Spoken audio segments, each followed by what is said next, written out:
Hey mathematicians, now I'm going to show you using that same notebook page 34 on the annotated example that they have for a reflection. So it is telling you to reflect over the y-axis. So that means we're going to reflect over this axis right here. And remember the way that a reflection works is it's going to end up being just a perfect mirror image.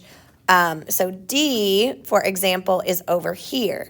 So it's 3 units to the left of the y-axis. So if we pick it up and flip it over the y-axis, our D prime is going to be over here.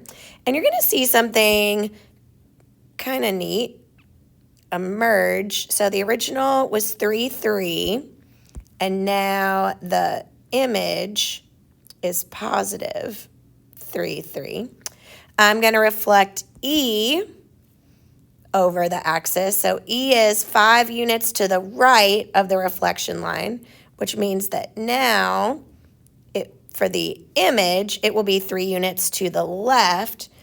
Take a look at the coordinates. So there was my original, and here is my image.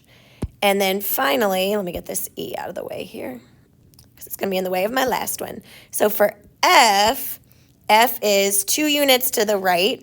So if I'm going to flip it over the axis, F prime, my image, is now going to be over on the left-hand side.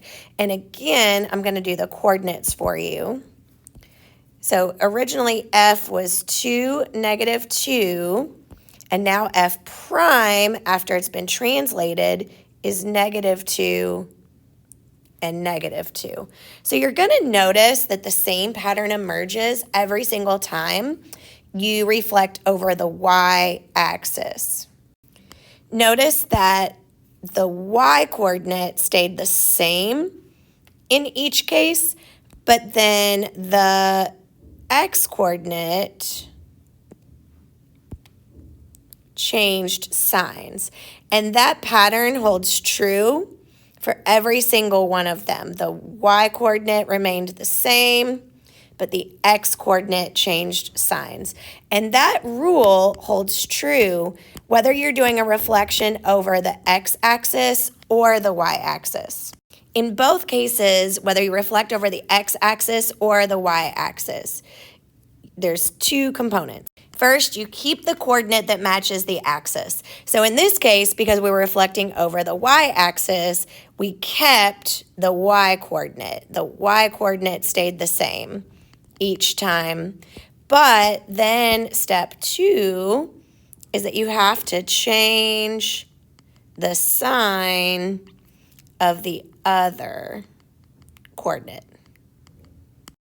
So you changed the sign of the x-coordinate. It went from being a positive to a negative or a negative to a positive, but the number still stayed the same. There's a little chant that I have a tendency to use in class. You're welcome. Here it goes. Axis reflection, x or y, keep that coordinate and change the other sign to help you remember that rule.